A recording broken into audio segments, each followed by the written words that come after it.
sit there like this, which is what I've been doing lately. Doesn't it feel better to have nails to do it, though? The reason it works is because it's plastic and chunky, so they're not sharp. Because I'll literally sit there and, like, make myself bleed. I think it's, like, the same as when people bite their nails. Understood. Like, it's, like, mindless, and I don't realize I'm doing it. Mm-hmm. I don't bite my nails, but I do plenty of other weird shit. Oh, my God, I tripped my headphone out. Okay, hi! Welcome to Podcast Land. Welcome to Podcast Land. Welcome to Teacher Quit Talk. I'm Frass. I'm Mr. Dact. The way you were just staring at your water and I'm literally scratching my head. I literally was like, do I take a drink of my high noon right now or do I wait or, oh, I have to talk? Someone said something to me the other day. They basically asked if I had gotten sober because they hadn't seen me drinking on the podcast and on stream. Oh my God. They're like, oh, did you decide to stop drinking? Like something like they asked it in like a really nice, like proud of you type of way. And I was like, no, I actually decided to stop drinking on the podcast and while I was streaming so that I could drink more because what kept happening is that I would make my drink and then because I'm talking, I never finish it. So I was just wasting a lot of alcohol and not actually drinking. So I literally consciously was like, I'm only going to drink when I can drink. And now So since I stopped drinking on here, my alcohol intake has actually increased. I don't want to say dramatically, but like if you were looking at a graph, it'd be noticeable. I went to Costco today and I got high noons and Simply Lemonade spiked. I want the Simply Spiked lemonade so fucking bad. I have never been more angry at a company for putting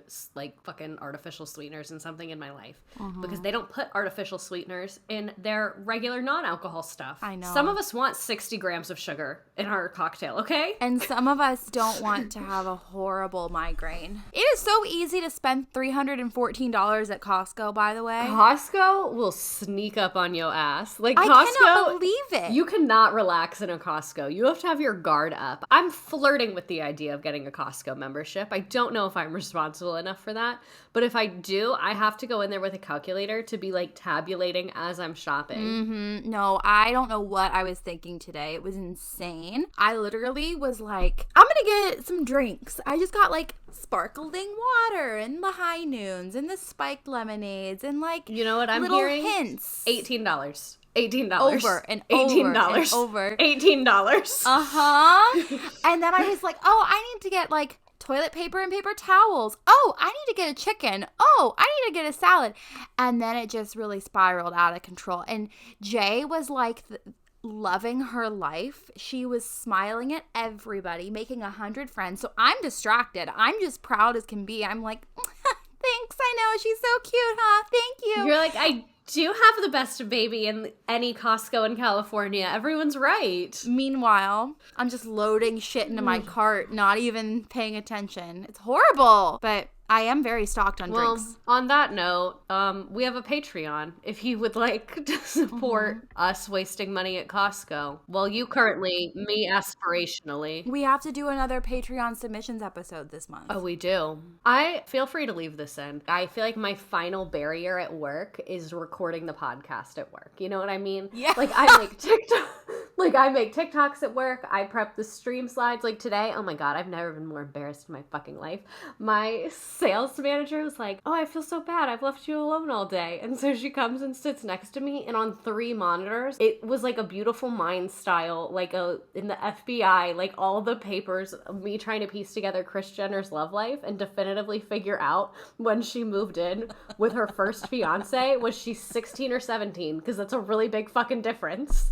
And so I have like all these pictures of Kris Jenner up, and then like I have a podcast about her at the same time as like the ebook version of her memoir, and I'm like comparing them. And she was like, she didn't even say anything. She just stared at it, and then I just pulled up my work email and started opening random old emails, and she was just looking at me. Thank you. That's hilarious. Oh my God, you're just passionate. I think I would rather get caught watching porn at work than being like analyzing Kris Jenner, 80 tabs, 3 windows, a podcast. Like, and for her to not address it, like, that's always the weirdest thing for me. I would rather somebody look me in the eye and be like, why are you such a fucking weirdo, than not say anything at all. Like, make fun of me, anything. she is like so overwhelmed at all times, not because of her, but because she does the work of like 10 people. So when she was looking at me and that was happening, she simultaneously, like, her phone was ringing. She had 300 emails she had to reply to, and she kept getting these little notification pings of her child requesting more screen time, like for her approval. So I think she looked at me and was like, no. Like, no. I can't handle that right now.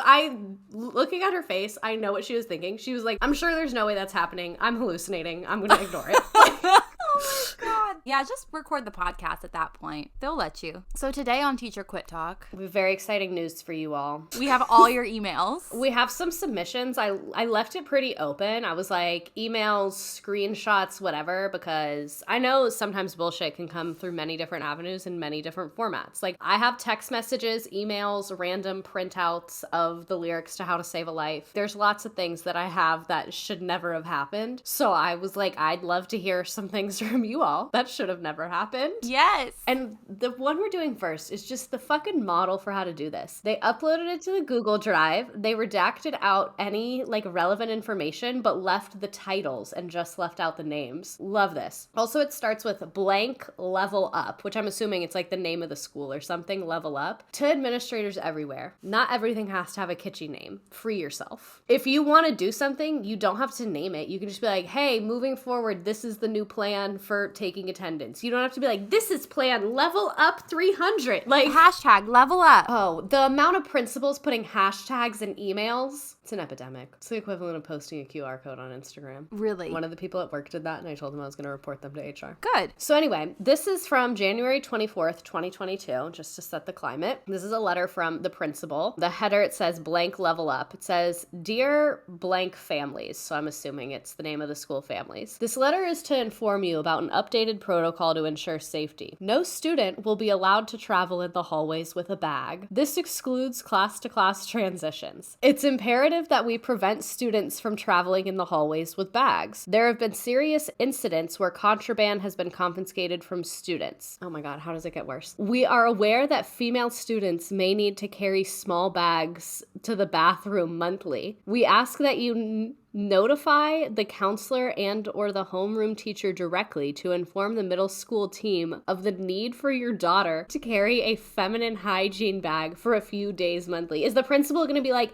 Susie, you had your fucking period bag 2 weeks ago. It's not a month yet, so turn the fuck around. Do you have your vape in there? Can you if somebody was like, can you tell me when Jay's menstruating, please? No, I don't think I will. Okay. This may seem tedious and impractical, but it is for the safety of all students. If you have any questions or concerns, I have many, please feel free to reach out to any member of the administrative team. Thank you for your consideration and cooperation. This is already fucked up with the no bags. I get it's hard to keep kids from vaping. I get it's hard to keep kids safe. I get there's no easy answers to these things. I feel like it would have been so much easier to just be like, small bags will be permitted to take in, or like the school will provide all materials if you have something specific you want. Like, the fact that they're asking you to reach out and inform them if your child is menstruating, and then what? Send them a fucking Google Calendar invite? Right. You tell me when you're menstruating. I'm sickened. That had to be a man doing that, right? Like, a woman wouldn't ask people to be like, I mean, maybe. I don't know. I can't decide. I'm also wondering what the plan is here, because schools are not really known for their reputation of impeccable tracking and data keeping and form keeping and all of those things. So what is this individual principal's plan for tracking the menstrual cycle of an entire middle school? Like, are you going to have a spreadsheet where it notifies you, like where the teachers can pull up? I just don't see how this is even going to be functional. A lot of things, so, like, I can't decide. The education system just almost never surprises me, but I am borderline speechless. Holy hell. This one just says, so y'all are at it again, being false witnesses against someone. The thing that made me laugh about this is that they're like upset about something, and then in a different font, clearly copy and pasted from the Bible app, there's an entire like verse from the Bible. Oh, it's King James version too. And there's parts bolded. Oh my God, please do not try to get my grandchildren involved in any more of your wicked deeds. We are trying to go to heaven around here. Thank you. The blood of Jesus. In Jesus' name, amen. Ma'am, this is a Wendy's. I don't know who did what. I don't know anything about anything, but that is quite the way to approach someone via email. That's a lot. Oh, this is really short, but I feel like pretty telling about a district. I'm ready. This is like a phone notification that someone screenshotted. So I don't know like what application this is that does this, but it says faculty only. Just received pics from superintendent about staff parking on grass. No longer allowed. All staff members must park in parking lot. I feel like your superintendent going around snapping pics of things that they don't like is a little bit of a red flag. I don't like that, but that doesn't surprise me at all. I feel like I've had a lot of jobs where people will take pictures of things and send them. I think it's very shady. I had this one boss one time. It was when I was working at a hotel, and he was like, I don't remember what his title was, like director of food and beverage or something like that. If your uniform was fucked up, or if you were out of uniform, or like one time it happened to me because I had hoop earrings on, like if you just like weren't up to brand standards, he would like take sneaky pics of you and send it to your manager. And then one time I gaslit my manager because so I saw the guy see my hoop earrings, so I took him out after he walked away because he was like, hi, and I saw him staring at them, so I took him out. And then my manager ran out and was like, someone here has big hoop earrings on. He was like, Mr. So-and-so just came down here and came in my office and screamed at me because someone on my staff has hoop earrings on. And he was like, did you see who it was? And I was like, nah, that's crazy. I don't know. Why? Like, what was the issue with hoop earrings? So it was a luxury hotel, and they had really strict uniform requirements for like hair, nails, men's facial hair, like nail color, like everything was very strict. So earrings, you could have one earring in each ear that was smaller than a certain size, like studs. I just think that's so silly. Looking back, it's really weird. We had like a whole wall that was like explaining it. I had a uniform, so it wasn't that hard for me. But for like people that didn't have a uniform, peace be with you. And also with you. Oh my God. I don't think I could work at a private school. This is an email from a private school. It's just a lot of Christianese for me. Dear Blank. Blank and I appreciate your ministry at Blank and your willingness to invest the added time and energy to oversee the homecoming. 4 exclamation points. We granted permission for Blank and Blank to attend the event based on our understanding that a clearly stated dress code was in place and that there is a determination to enforce, in quotes, that dress code. A key part of the code that we understood was that dresses were to reach within 2 inches of the knee. Based on the pictures of dresses that have been circulating among students, it seems likely that this definition will be challenged. So they're like trolling social media to see people's dresses. That's normal. Anyways, if our understanding is incorrect, please let us know how the statement stating 2 inches above the back of the knee is intended to be interpreted. Oh, the back of the knee. So if your booty's popping, it counts against you. It's discrimination against big booty girls. If our understanding is correct, please know that we will be praying for you as the one who will be tasked with the challenging responsibility of asking students to leave and find appropriate attire. The follow-through on the dress code for this event will be key in reinforcing or undermining parental trust of faculty as we partner together to train and disciple our teens to be Christ followers. Anytime stated rules or standards are not enforced, it causes parents to wonder what other standards are not being followed. Looking forward to hearing from you. He really said, hey bitch, watch your fucking back because I got my eye on you. Literally. I just hate dress codes because like why are we in a position where we're measuring children's bodies now? And just like you said about like the back of the knee, so if you got a fat ass, it's gonna be like a rougher situation for you. I've always had big boobs and I would always get dress coded for it, and I would literally be like, you are dress coding me because of my boobs right now. And I used to always give my friends my clothes and be like, look, she's wearing it. Yeah. I wore that last week. You dress coded me. I mean, now even in my conservative rural hometown, they don't have a dress code. code. Like, I just saw they can wear crop tops now and like spaghetti straps. My cousin is the same way. She doesn't go to the school that I went to, but it's like not that far away. So I'm imagining it's not going to be like different planets. But she was posting all over her Instagram, literally wearing like booty shorts and crop tops at school. And so I messaged her and I was like, hey, like you look major slay. And I'm also wondering, like, are you in detention every day and how that's going? And she was like, oh, we don't have a dress code anymore. And I was like, girl, what? Like, what do you mean you don't have a dress code? And she goes, I don't know. We all just kind of stopped doing it after COVID and then they gave up. Well, there you go. I mean, they can't give all of you in school suspension. I told you about that time that when I was in high school, we tried to have a revolt and all wear running shorts because we thought they can't give us all in school suspension, and then they lined us up and gave all of us in school suspension. You know, I take back what I just said because I did know that story about you. I think I found another one. So, leadership will be conducting daily walkthroughs through the month of January. If you have a debrief stemming from a walkthrough, you will be sent a calendar invite, and the expectation is that all are available through 4:30 for any invites sent your way. As always, if you need to leave before that any given day, reach out to your DM ahead of time, not upon receiving debrief invite. Okay, relax. If you do not have a debrief from the leadership walkthrough or any meetings with your GTL or AP, then the expectation is that you are to use the time to prep, plan, this is in bold, including reviewing scholar work against our effort, expectations, planning in all caps, purposeful is in all caps, lessons with clear takeaways, and meeting with your content and co-advisory teacher, in parentheses, major key. Review our January goals and deliverables to make sure you have a solid plan to meet our goals. Be on the lookout for a follow-up or email or 1-1 from your DM before the end of the week so you can understand your progress. The way that this was like 8 paragraphs. Oh wait, there's a part 2. Oh! With that, I want to share a few shout outs from blank in my walkthrough today. We got into many rooms, but not all. 5A and B. The way this literally sounds like Abby Lee Miller critiquing the dancers. 5A and B, tight AM transitions. In both rooms, it was clear that people had talked through adult roles because as soon as transitions started, they were literally all rushing to their assigned spots to supervise the transition. That's what it looks like to move in tandem and have a solid plan with your co-teacher. Both/all of you are crystal clear on who is owning what, and it is abundantly clear that all adults have meaningful roles and know them. Okay, Geppetto Puppet Master? If that was not you today, you were inadequately planned and need to fix it. Oh my God, it just reminds me so much of one of my schools that I was at. It's a lot. We literally were walked through all the time. Did I tell you about the school that I did student teaching at where there was a one-way mirror? What?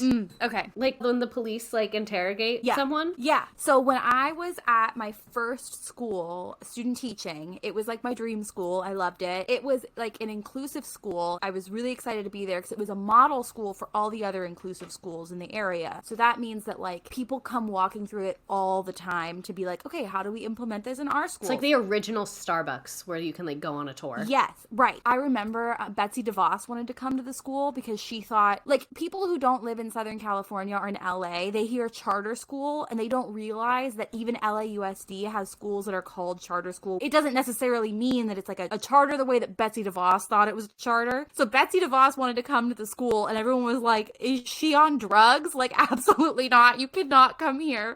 So they told her no. Anyways, there were always people, and it was a school where teachers did not get paid as much as other teachers. It was like an unaffiliated charter, so it didn't have to adhere to LAUSD's salary schedule. So you get like 45 grand instead of 55 grand a year, for example, like starting salary. Wait, like all the teachers at that school were making different amounts from each other, or were all of them getting paid the same amount that was lower than regular? They were getting paid the same. Like, they had a salary schedule that was different than LAUSD's. Got it. I thought you meant it was just like a free-for-all, and they were like, Craig, $37 an hour, no. John, $12 an hour. But they had teachers, so you had, in one given classroom, you would have like 8 adults sometimes, and it made the inclusive model work so well because you had so many adults. So you'd have multiple paras, you'd have one-on-ones, you had what they called batters, you had the specialists, student teachers and the classroom teachers. So you always had people, right? So when I was student teaching there, I felt like I was always on some type of stage. I imagine this is how people feel at the Ron Clark Academy to some extent, because people were always there. I mean, you would be teaching and like 20 people would come through the door and stand in a U around the classroom. And then some tours, people would come in and go up to the kids. And that was actually my least favorite thing, because it was almost always during like math or something. It's giving zoo. It's giving zoo very much. I would be teaching and the kids would be doing something, and then the adults would come in and 25 of them would start milling around the classroom and talking to the kids while you're doing independent work with them. And then they would start oftentimes trying to help the kids and be like, this is how you solve this problem, or, oh, can I help you with that? And it's like they have no idea what you just taught, or they're doing like standard algorithm shit, and you're like, I'm trying to teach them area model or whatever, you know? I had the opposite kind of observers. I would usually not get 20. Mine would be like 4, 5, 6 adults from the district. That's normal. And they would always say, like, ignore us, pretend we're not here. Yeah. And my students, God, high schoolers, thought it was so funny. They were like, oh, so this is like a mime. And they would like want to do something to like make them like break. I was telling them, like, I was like, these people are going to come. You don't have to talk to them. They might talk to you, but they probably won't. Because they would literally just stand in the back like mimes. And so one time, one of my kids, because one time they were there for like 45 minutes, just got in front of them and started like doing little like movements and would be like, woo, and like was trying to get them. Like the guys in like England, like with the big hats and the red outfits. Yes. So like maybe as observers, we can just find a happy medium where we just come in and we're like, hey, I'm here to observe. I'll be in the back. Any questions for me? No. I feel like they just are hell-bent on making it as weird of a human interaction as possible. Yeah. So between that school and the school where I got observed every single fucking day, I don't care about observations. I'm totally immune. I'm like, come on in. My first school, I had parents who wanted to sit in the classroom every day. I was like, welcome. You're going to see some shit or you're not. I don't know. So at that school with all the observations, the model school for inclusion, yada, yada, the old classrooms, you'd have people come in and stand in a U in your classroom and watch you teach or watch the kids. The new classrooms on campus were built with little tiny like corridors, and on either side there's a one-way mirror, and they would go between two classrooms and watch through the windows, and you would never know they were there. This is why I could never have one of those jobs, because I would start banging on the glass to like traumatize the kids and be like, ah! Ah! Isn't that crazy? There's just so many stages that come before that building being completed and people being in that room that I'm shocked no one was like, this is a little fucking weird. Oh, we all said it was fucking weird. No, but I mean, like, the contractor that received the blueprints, the architect that drew up the blueprints, the district that approved the budget when they saw it, like, all of those stages was no one like, you guys, this is really fucking weird. And, like, if I was an observer and then they put me in that little room, I'd be like, what the fuck are you guys doing at this school? We almost had a guest who was a para who worked his way up to like a batter. And What's a batter? I never really knew. A batter was like above a para. They were a floater. And the idea was like they were like the assistant basically, but they would be between 2 classes or 3 classes so they could like help out. Cool. And the sped professional would be like between the whole grade level. Got it. So you have like a tiered system like LuLaRoe. Yeah, and at the end of the day, every single day, there was a meeting all in one room and you'd debrief about the day. And that was like the whole grade level team that would do that every single day. Wow. It's so interesting to hear about schools that are more like collaborative in their like scheduling and stuff, because literally like just hearing you say they would all debrief at the end of the day, like the only thing that happened at the end of the day at the school that I taught at is the principal would come on the PA and be like, just a reminder for teachers, you do have to stay the entire day. Even if it is your planning period, do not leave. And they'd be like, I'm watching you in the parking lot. So I can't imagine ending in a way where it's like, let's talk about how we can do better tomorrow. I loved that school. The biggest issue for me was the pay, but these days I would do it for lesser pay. Granted, I did get rejected from that school because you want to know about the interview process? They had a panel where you literally sat in front of the room of other educators and professionals with your name tag and answer questions that they asked you. Like you were with a bunch of other interviewees. And then I got a second interview where you're doing a demo lesson. And what they did was they just dropped you in a classroom and they gave you no support. So as I was just mentioning, that school had up to 8 people in a class. So you're collaborating with all these other teachers. But for your demo lesson, they don't talk to the kids. They didn't do a damn thing. It is fucking pandemonium in there. You don't have any classroom management. You don't know their IEPs. You don't have their Snapchat. You don't have their 504. You are just blind. It's worse than being a sub. I had the entire second grade team along the wall and they talked the whole time, and then they got up and left and came in and like just came back and left. The kids at that school are pretty used to people coming in and out of the classroom. Like even the kindergartners don't blink, but their teachers are talking. The principal like didn't even watch. I was like, fuck this. It was very, very weird, but that is weird. No school is like that school. Let me read you a little ditty. So this is from Susie, who was on our podcast. Oh, actually. I was watching a TikTok of hers today. No kidding. She loved this student, but the mom was a terror. Susie was saying this student was in class. It says, "Hey all, for Susie Deans, the English teacher's improper grammar." Ironic, the level of improper grammar in just that sentence alone. "Blank was in class. Would you like to ping her phone to a cell tower? Since I have confirmation from blank that she will be graduating and passing the final has no bearing on it. She will take the final. Everything that I have ever brought to attention turns back around. Even the crap it was a bad family decision fault. She was homeschooled 9th grade. No, it was a bad what? I cannot decipher this person's email, which is very interesting. Yeah, this doesn't seem like a great candidate for providing homeschool. Or grammar advice to Susie. If it was my oldest daughter, I would say correct. Blank is a rule follower. Why'd you fucking read her like that? Like, we're not even talking about that kid. No one even brought that up. Her moral compass far exceeds mine. I call blank every day at lunch, which she absolutely hates, and has sit alone since day one. Why would she go through that torture to eat her packed lunch and then skip 5th period, her last period? And yes, she is at lunch. I hear background. Or do you want to dispute that?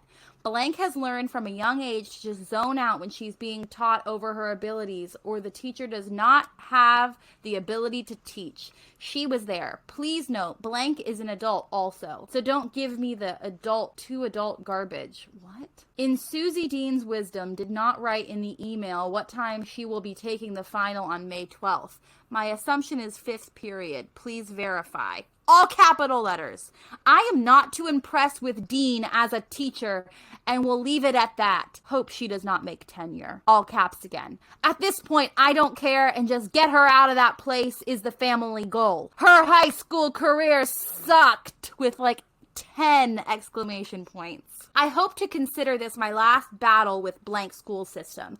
I have only been doing this for 16 years to get blank graduated. Parentheses. She went to Head Start. Parentheses again. A girl that has no cognitive abilities and has the learning skills of a 3rd to 4th grade due to being born drug addicted, trying to just pass high school. Double close parentheses. We are bringing up so much unnecessary information about people. Like the only question she's had this entire email is what time the final is. She could have just said that. Why would you bring that up in this email? Dude, I don't know. That's fucked up. It says, so maybe there could be a new woke for disabilities instead of pigment color. 10 exclamation points again. I told my boss today I so want to retire my blank mascot uniform standing at the gate for blank. Regards, blank. That's a lot. And this is the email that she responded to just said, Miss Blank, please be aware that both Miss Dean and blank are both confirming that blank was not with blank during her 5th period class this semester. This is a lot. I feel like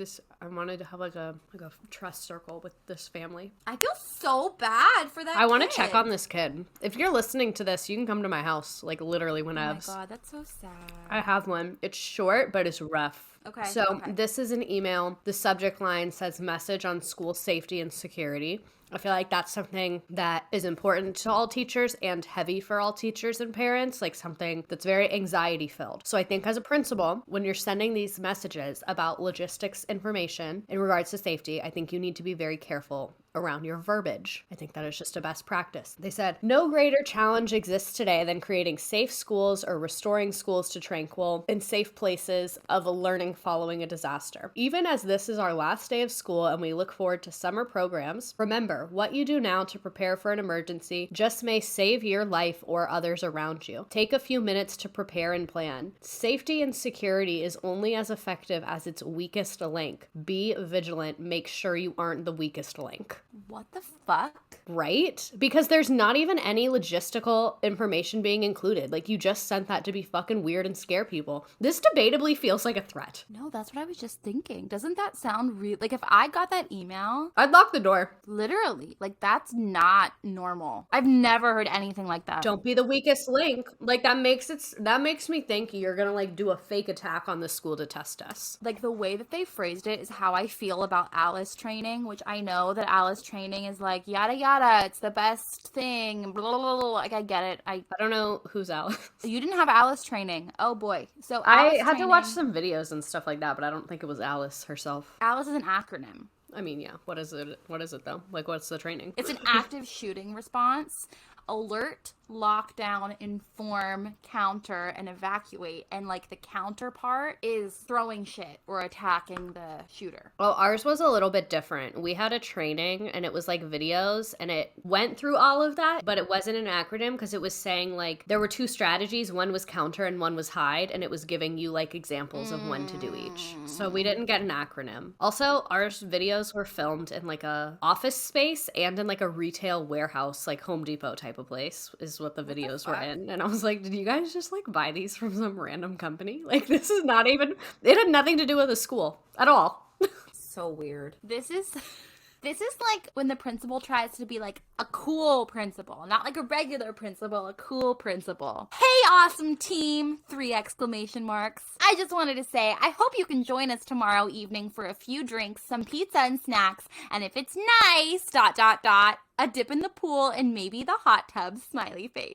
I would go. I would too. I would love that. I would eat this. I feel really bad for her. I would make us, like, matching little cups. Like, I'd do, like, the custom order solo cups with our faces on it. It says, please bring suit and towel if you want to swim or hot tub. Hopefully we don't get rain, but Gary has the pool heater on for you all, so please, let's swim. Fuck yeah, Gary. Gary! Everyone needs a Gary in their life. I know Gary be throwing it down on the fucking grill. Gary probably gets home at the exact same time every day. If you want to throw a lawn chair in your car, that would be maybe good. Looks like we have quite a few people coming. We could use a few extra chairs. No worries if you don't have them or don't remember to grab. We have a bunch too. We will have wine, beer, most/many kinds of liquor. I will have most liquor. Most liquor on earth will be in my backyard on Saturday. And a bunch of mixes. If you have something unique that you'd like, let me know or feel free to bring, smiley face. We're just excited to hang out for a little bit in person with all of you awesome people. Have a great night. Hope to see you tomorrow. I am sobbing how much I love this person. Like, this is so nice. When Ashley, who we had on here, told me that she used to take her parents for karaoke and drinks, I was like, that is, A, the most Ashley thing I've ever heard in my life. B, like, so cute. And I could totally see her being that principal who's like, come on over, you guys. It's going to be so fun. Oh Gary has the pool heater. I love that we're all on a first name basis with Gary. Like, I love that this entire email distro, there's no parentheses, my landlord, no parentheses, my husband, like, no parentheses, my weird neighbor who does stuff in exchange for whatever. Like, they all knew who Gary was. I love her. I hope you fucking went. I hope you were respectful as shit, and I hope it didn't rain. Well, that story was super weird. Join us again in a second after this ad. Toodaloo. Woo! It's really tragic. When I was little, I don't know how old I was, I think I was like 4, my grandma's sister was in town, and I didn't know that, I guess. And she was like standing at the sink, and I didn't really know her at all. And I ran up to her because I thought she was my grandma, and I like grabbed her legs like from behind and hugged her, and then I turned around and it wasn't my grandma, and I started screaming and crying, and then literally would not talk to that woman for like 6 months. Absolutely. I fully understand that. My parents were like, you can talk to her. Everybody makes mistakes. She's not mad at you. Like, that's your family. And I was like, no, I don't need to have a relationship with her. And honestly, we still don't talk. I 100% have stuff like that in my family too. My biological dad had a girlfriend. He always had a girlfriend, but he had some random girlfriend over, and he was making eggs, and I was like, did you know that's where baby chickens come from? They come from eggs. And this girl looked at me and goes, please never ever say anything like that again. That's disgusting. Why would you say that to me? And I went into the closet under the stairs and hid and talked to the vacuum cleaner, who I named Fella, and I talked to Fella for like hours, and I wouldn't come out.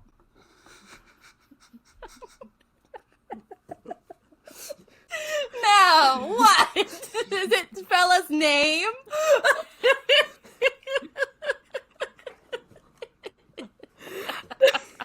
Like, Fella, like, oh, that fella over there. Like, is that? I named him Fella. And my first pet's name was Kevin, the fish. I was really good at naming My things. first pet was a fish also.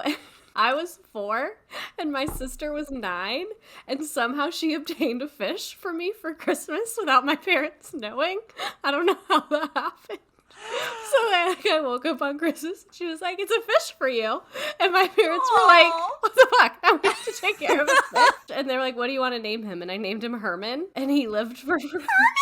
He lived for 5 years. And I asked my parents if they were switching him out to protect my feelings. And as an adult, they said no. Kevin lived for 12 years. We named them good, sturdy names. Herman. And that is why they lived so long. My next fish that I got after Herman died was named Fire because it was like a red fish. And he died after like 4 months.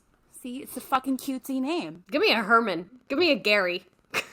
Exactly. Fella the vacuum cleaner was my favorite friend as a traumatized child. I love that. I'm wondering, what kind of vacuum was it? Was it like a hand one or like a push one? No, like a big. It was like a navy or a black color. Big. And I at one point was like married to Fella. Yeah. And I pretended that we got a divorce, obviously, because as a child of divorce, that's what we do. All my memories from that time in my life are very interesting. I feel like you are the same way as me, where like when I would be playing like house with my friends or like playing dolls with my friends, like we had like a fucking Real Housewives ass storyline. Like it would be God. like divorces, like Yeah. drama, like fighting over God. children. Like where were we getting that kind of material? Their parents. When I figured out what childbirth was, that was my next fascination. Oh, absolutely. I had a daycare director yell at me because I was like, your cervix is dilated. And she was like, we're done. We're done. What do you, I would just leave. If a child said that to me, I'd be like, no, we're good, I think. I wasn't wrong. That's what I mean. Because, like, when a child says something that's, like, profane, you can be like, stop. But you can't yell at a kid for using accurate medical terminology. You at 5 knew more about childbirth than most men do at 40. I ask Jay all the time. I'm like, do you remember being born? She obviously doesn't answer me. But I feel like if they could answer at that age, they would. I know. I think they would. I feel like we went through all of the good ones. If you liked this episode, send us your email things. There's a Google Drive link on my link tree, and we'll put it in the episode description. We'll just leave that guy there. Thank you for listening to another Teacher Quit Talk. Glad to hear that everyone's still not doing great in the education system. Quick pulse check. Everyone's still bad. Great. No one is well. Bye, everyone. Bye. Have fun at work or don't have fun. And if you get an email that you're like, what the fuck is that? Take a screenshot of it, cross out everybody's name, and send it to us.